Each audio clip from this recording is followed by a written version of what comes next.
तो friends, work of Shakespeare की series में आज हम आपके सामने लेकर आए हैं द कॉमेडी ऑफ एरर।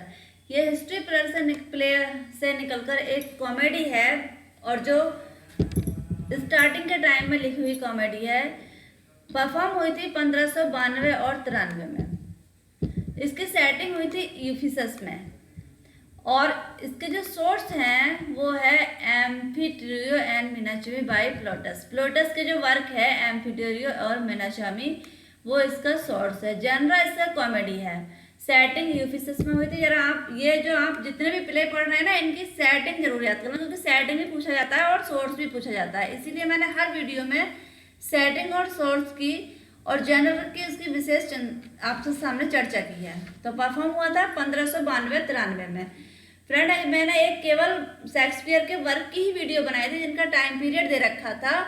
तो कभी कभी असेंडिंग या डिसेंडिंग ऑर्डर से शेक्सपियर के वर्क पूछ लेते हैं, मैचिंग में भी पूछ लेते हैं। तो आप अगर वो वीडियो नहीं देखी है तो आप एक बार उसे देख लें तो और 1 से 2 बार सुने तो आप ये वर्क भी किस डेट पे लिखे गए थे, किस सन में परफॉर्म किए गए थे, तो ये आप बहुत अच्छे से याद कर लें यदि आप शेक्सपियर को खूब अच्छे से समझना और पढ़ना चाहते हैं किसी भी एग्जाम को क्वालिफाई करने के लिए। तो हम आगे करते हैं इसके मेन कैरेक्टर की, क्योंकि कैरेक्टर के बिना प्ले अधूरा होता है, प्ले का कोई मतलब ही नहीं होता। तो इसमें कुछ मेन कैरेक्टर्स हैं जिसमें रोल प्ले हुआ था। तो फर्स्ट है सोलिनस। सोलिनस है ड्यूक ऑफ इफिसस। जहाँ इफिसस में क्या हुआ था, हमारा प्ले परफॉर्म हुआ था ये। तो सोलिनस कहाँ है, ड्यूक है वहाँ का। ईजन है मर्चेंट ऑफ साइराक्यूज। ये एक साइराक्यूज का एक मर्चेंट है, व्यापारी है, जिसके पत्नी और बच्चे खो गए हैं, जो है उन्हें ढूंढने के लिए ये यूफिसस आया है जहां हमारा प्ले परफॉर्म हुआ है। फिर है एंटीफोलस ऑफ यूफिसस एंड एंटीफोलस ऑफ साइराक्यूज। ये एंटीफोलस ऑफ यूफिसस और एंटीफोलस ऑफ साइराक्यूज दो ट्विन जुड़वा भाई हैं और जो बेटे हैं ईजन और एमेलिया के। यानी एमेलिया क्या है, मर्चेंट ईजन की वाइफ है, और लेकिन एक दूसरे से बिल्कुल क्या है, अलग हो चुके हैं, बिछड़ गए हैं ये सब। ये दोनों इनकी सेम शकल सूरत बनावट इनकी दोनों भाइयों की। एंटीफोलस ऑफ यूफिसस, इन्हें हम इस प्ले में इसी नाम से जानते हैं। दोनों के नाम एंटीफोलस हैं, एक यूफिसस में रहता है, एक साइराक्यूज में रहता है, तो इसी के नाम से हम इन्हें जानते हैं। बाल्थाजार एक मर्चेंट है, दूसरा व्यापारी है, ये भी इस प्ले में बहुत अहम भूमिका निभाता है। एंजेलो एक गोल्ड स्मिथ, एक सुनार है Angelo. Pinch a school master है एंड कंजरर है। Emilia wife of Egeon and abbess at Ephesus. यानी जो ये फिंच है ये स्कूल मास्टर है और इसने एमिलिया को बचाया था जब ये पानी में डूब रही थी। ये हम इस प्ले में पढ़ेंगे। जो कि वाइफ कौन है, वाइफ है एमिलिया ईजन की, जो हमने स्टार्ट में पढ़ा था, मर्चेंट का एक व्यापारी है। और ये एबेस है, यानी एक मठ में रहती है यूफिसस के, वहां की मठाधिकारिणी है। नेक्स्ट हमारे कैरेक्टर आते हैं एड्रियाना। एड्रियाना है एंड वाइफ ऑफ एंटीफोलस ऑफ यूफिसस। यूफिसस की वाइफ है एड्रियाना, जो एंटीफोलस है यूफिसस में रहता है। ईजन का बेटा है जो बिछड़ गया था, बिछड़कर यूफिसस में आ गया, उसकी वाइफ का नाम है एड्रियाना। नेक्स्ट आता है हमारा नीचे लूसियाना। लूसियाना है सिस्टर ऑफ एड्रियाना। ये लूसियाना एड्रियाना की सिस्टर है। फिर आता है ड्रोमियो ऑफ यूफिसस एंड ड्रोमियो ऑफ साइराक्यूज। ये भी 2 भाई हैं और ये क्या है, सेवक हैं एंटीफोलस की। यानी अब हम इसकी जब आप समरी पढ़ेंगे, इसकी स्टोरी सुनेंगे, तो आपको ये अच्छे समझ में आ जाएगा। यूफिसस ऑफ ड्रोमियो और यूफिसस और ड्रोमियो ऑफ साइराक्यूज क्या है, 2 भाई हैं, जुड़वा भाई हैं। ये भी एंटीफोलस की तरह, जैसे कि हमारे एंटीफोलस ऑफ साइराक्यूज थे और एंटीफोलस और यूफिसस थे। तो फ्रेंड, बिना टाइम वेस्ट किए हम आप इसकी समरी पढ़ेंगे तो आपको कैरेक्टर भी बहुत अच्छे से याद हो जाएंगे। लेकिन कोई भी कहानी एक बार में याद नहीं हो सकती जब तक आप उसे बार बार नहीं पढ़ेंगे। और शेक्सपियर के प्ले और वर्क आप एक कहानी के रूप में इंटरेस्ट लेकर एंजॉय से समझेंगे, पढ़ेंगे, तो वो आपको बहुत अच्छे से याद हो जाएंगे। तो इस कहानी की जो स्टार्टिंग होती है वो होती है यूफिसस में। यूफिसस में क्या होती है, साइराक्यूज राज्य में ईजन नाम का एक व्यापारी इफिसस से गुजर रहा था। मतलब साइराक्यूज का व्यापारी है ईजन, और वो एफिसस से गुजर रहा था। उस समय इफिसस और साइराक्यूज की बहुत दुश्मनी थी।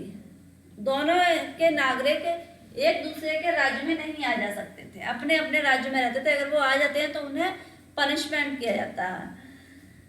तो इफिसस के कुछ सिपाही क्या होते हैं, ईजन को पकड़ लेते हैं, क्योंकि इफिसस में आ गया ईजन और साइराक्यूज का रहने वाला है, और वहां के ड्यूक के पास ले जाते हैं। जब ड्यूक उससे पूछताछ करता है तो वो कहानी बताता है अपने, उसके आने का, यूफिसस आने का मकसद क्या था। और वो अपनी कहानी में बताता है कि ईजन क्या था, जब नौजवान था तो उसने एमेलिया नाम की लड़की से शादी कर ली थी, एमलिया से। उनके 2 जुड़वा बेटे हुए थे जो बिल्कुल एक से दिखते थे। इसी के साथ साथ उनके जो पड़ोसी में गरीब औरत रहती थी उसके भी 2 जुड़वा बेटे हुए।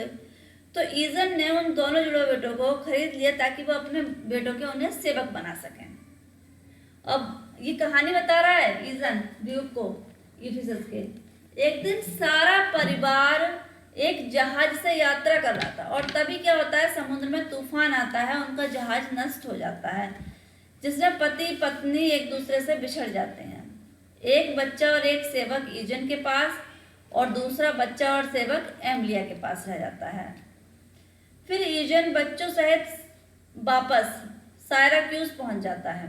ईजन अपने एक बच्चे और एक सेवक को लेकर, ड्रोमियो को लेकर और एक एंटीफोलस को लेकर साइराक्यूज पहुंच जाता है, और वहीं बहुत सारे साल उसे वहीं बीत गए हों। अब बच्चे क्या हो जाते हैं, बड़े भी हो जाते हैं।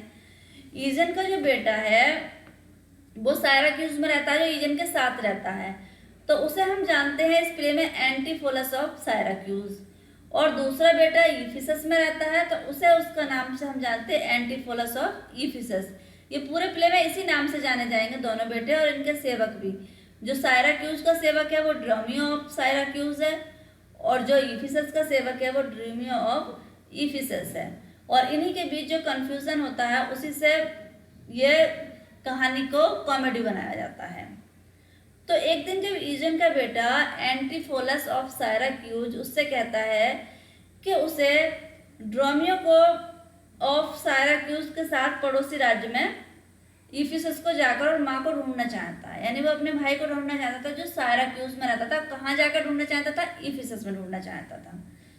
तो वो वहां से कहकर चला आया, लेकिन वो बहुत दिनों तक वापस नहीं लौटा। तो ईजन भी को भी चिंता होने लगती है, और वो भी अपने बच्चों की तलाश में कहाँ लेके आ जाता है, इफिसस आ जाता है ईजन। और वहां पर वो पकड़कर ड्यूक के सामने लाता है और उसे सारी कहानी अपनी वो बताता है। इसके लिए वो कहता है कि राजा को दया आ जाती है कि मैं तुम्हें माफ तो कर दूंगा, लेकिन तुम्हें कुछ फाइन देना पड़ेगा, पे देना पड़ेगा मुझे। इसके लिए ईजन कुछ दिन की उससे मोहलत मांगता है। अब वो ईजन का जो बेटा होता है एंटीफोलस ऑफ साइराक्यूज अपने सेवक ड्रोमियो ऑफ साइराक्यूज के साथ एक सराय में होता है रुका हुआ। तभी ड्रोमियो ऑफ इफिसस और ड्रोमियो ऑफ साइराक्यूज का बिछड़ा भाई वहां से आता है। एंटीफोलस ऑफ साइराक्यूज को ही अपना मालिक समझ लेता है। अब कहानी में सस्पेंस शुरू हुआ है, गड़बड़ शुरू हो गई है। वहां पर जहां एंटीफोलस और ड्रोमियो साइराक्यूज दोनों बैठे हुए हैं, वहां पर तभी क्या आता है, ड्रोमियो आ जाता है। और ड्रोमियो कौन सा आता है, यूफिसस का। तो वो उससे कहता है कि उसकी पत्नी एंड्रिया ने उसे डिनर के लिए जल्दी ही घर आने के लिए कह रही है। कौन कहता है आकर, ड्रोमियो ऑफ यूफिसस। तो अब वो एड्रियाने की खबर किसे सुनाता है, एंटीफोलस ऑफ साइराक्यूज से कहता है। साइराक्यूज को लेता है कि ये बड़ी मस्करी कर रहा है, क्योंकि वो क्या समझ रहा था, ड्रोमियो को अपना ही सेवक समझ रहा था, इसलिए वो उसकी पिटाई करने लगता है, क्योंकि उसकी तो अभी तक कोई पत्नी है ही नहीं साइराक्यूज की। इसके बाद ड्रोमियो और यूफिसस घर चला जाता है। एड्रियाना को बताता है ड्रोमियो कि उसके मालिक ने डिनर पर आने से मना कर दिया। अब वो पहुंच तो गया था साइराक्यूज के पास, साइराक्यूज तो मना ही करता कि वो अपने वहीं नहीं जा सकता, इसलिए उसने जाकर मना कर दिया और कहती मुझे मारकर भगा दिया। एड्रियाना को पहले ही अपने पति पर शक हो गया था, शायद उसे कोई और पसंद हो गया। सेवक की बात सुनकर उसका शक और भी गहरा हो गया। एड्रियाना सेवक से पूछती है उसका पति कहाँ है। पता जानकर वो वहीं चली जाती है और वहीं एंटीफोलस और साइराक्यूस से मिलती है और उसे अपना पति समझकर खींचकर घर ले आती है और उसे विनती करती है कि कभी उससे झगड़ा नहीं करेगी, वो घर छोड़कर ना जाए। ये सुनकर एंटीफोलस और साइराक्यूस और उसका सेवक कंफ्यूज हो जाते हैं कि ये क्या हो रहा है, और फिर वे डिस्कस करते हैं कि यूफिसिस के लोग क्या करते हैं, जादू टोना जानते हैं, ये कोई माया जाल है।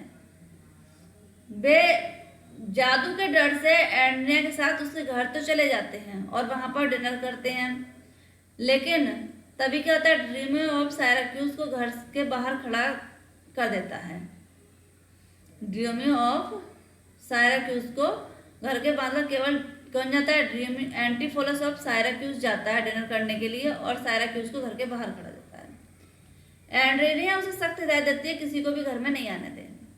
कुछ देर बाद एंटीफोलस ऑफ यूफिसिस अपने दोस्त के साथ डिनर के लिए आता है। अब एंटीफोलस ऑफ साइराक्यूस डिनर कर रहा है और एंटीफोलस ऑफ यूफिसिस आता है, लेकिन ड्रीमियो ऑफ साइराक्यूस उसने गेट पर ही रोक देता है। उसे लगता है कि मेरे मालिक का रूप धारण कर लिया है किसी जादू टोने ने इसका। अब यूफिसिस वाले एंटीफोलस को बहुत गुस्सा आता है। वो उन्हें लगता है कि एड्रियाना एंटीफोलस से नाराज हो गई है और इसीलिए उसने ड्रीमियो को ऐसा करने के लिए कहा है। इसलिए वो कहीं और जाकर डिनर करने की सोचते हैं, वहां से चले जाते हैं। उधर घर के अंदर डिनर करते हुए एंटीफोलस ऑफ साइराक्यूस एड्रियाना की बहन लूसियाना से मिलता है और उसे दिल दे बैठता है। भाई उससे प्यार आदि की बातें करता है। लूसियाना भी उसकी बातों में आकर्षित होती है, लेकिन जल्दी उसे एहसास होता है कि ये गलत है, उससे अपनी बहन का धोखा नहीं दे सकती। कुछ देर बाद नेल नाम की सेविका आती है जो वास्तव में ड्रीमियो ऑफ इफिसस की पत्नी थी। बाहर गेट पर आती है, यानी ड्रीमियो ऑफ एफिसस की भी शादी हो गई है और एंटीफोलस ऑफ इफिसस की भी शादी हो गई है। वहां खड़े ड्रीमियो को साइराक्यूस को अपना पति समझकर डिनर के लिए ले जाते हैं, यानी वो ड्रीमियो भी साइराक्यूस वाला डिनर के लिए चला जाता है। बाद में वह अपने मालिक एंटीफोलस ऑफ साइराक्यूस को मजाक करते हुए देखता है और अभी अभी पता चलता है कि उसकी एक पत्नी भी है जो ग्लोब की तरह गोल है और उसके शरीर पर दुनिया के देश में भी ढूंढ सकता है। ये सुनकर दोनों के मतलब बहुत हंसते हैं कि हमें किस तरह से उन्हें पत्नी समझकर, अपना पति समझकर खाना खिलाया, सब बात की। तो अब दोनों हंसते हंसते लोटपोट हो जाते हैं एक दूसरे की बात सुनकर। अब इसी क्रम में एक दिन क्या होता है, एंटीफोलस ऑफ साइराक्यूस को एक सुनार कह देता है, सोने की चैन देता है, और जिसे वास्तव में यूफिसस ने बनवाने के लिए दिया था एड्रियाना के लिए, अपनी पत्नी के लिए। लेकिन वो एंटीफोलस ऑफ यूफिसस किसे समझता है, साइराक्यूस वाले एंटीफोलस को, और उसे ही चैन दे देता है। बाद में वह सुनार एंटीफोलस ऑफ यूफिसस से मिलता है और उससे कहता है कि भाई चैन के पैसे कब दोगे। अब चैन किसके पास गई है, साइराक्यूस के पास। मांग किससे रहा है, यूफिसस के पास। तो यूफिसस कहता है पहले चैन तो दो। ये सुनकर सुनार बहुत गुस्से में आ जाता है कि नहीं, तुम मैं चैन तो दे दी, अब तुम दोबारा से फिर मांग रहे हो चैन, धोखा दे रहे हो तुम तो मुझे। इस बात पर इनमें झगड़ा भी हो जाता है और इसकी शिकायत जाकर ड्यूक से कर देता है सुनार, गोल्ड स्मिथ जो था वो, कि एंटीफोलस और यूफिसस ने उसे धोखा दिया है, उसे अरेस्ट कर लिया जाता है। उधर घर पर एड्रियाना एंटीफोलस ऑफ साइराक्यूस के बर्ताव से परेशान हो रही है। वो सोच रही है मेरा पति पागल हो गया है। एंटीफोलस ऑफ साइराक्यूस अपने सेवक के साथ वहां से भाग जाता है और एक घर में छुप जाता है। इसके बाद एड्रियाना परेशान होकर ड्यूक के पास जाती है और कहती है भाई मेरा पति भाग गया है, ढूंढने में उसकी हेल्प करें। तभी उसका असली पति एंटीफोलस ऑफ यूफिसिस कस्टडी से भागकर ड्यूक के पास आता है और कहता है एड्रियाना पर इल्जाम लगाता है कि उसकी पत्नी उसे बहुत परेशान कर रही है, शायद वह पागल हो गई है। लेकिन तभी क्या होता है, एमिलिया और ईजन की खोई हुई, जो एमिलिया थी ईजन की खोई हुई पत्नी, वो वहाँ आ जाती है। उसके साथ उसका दूसरा बेटा भी आ जाता है, एंटीफोलस ऑफ सायराक्यूज, जो उसे गली में मिला था। फिर वो सबको असली कहानी बताते हैं कि वास्तव में एंटीफोलस ऑफ सायराक्यूज और इफिसस जुड़वा बेटे हैं, इसलिए सारा कन्फ्यूजन हो रहा है। इसके बाद सब मिल जाते हैं और सारा कन्फ्यूजन दूर हो जाता है। लुसियाना से बहुत बातें करने लगते हैं, रोमियो भी दोनों भाई खुश होकर एक दूसरे से मिलते हैं और इस तरह से इस प्ले की हैप्पी एंडिंग हो जाती है। और जिस प्ले की हैप्पी एंडिंग होती है उसे क्या बोला जाता है, कॉमेडी बोला जाता है। तो फ्रेंड्स, हमने देखी इसकी कुछ समरी, जिसे हम 1 से 2 बार सुनेंगे तो हमें याद हो जाएगी। इसकी पॉपुलर लाइन कुछ इस प्रकार है, 1-2 ही लाइन है इसमें।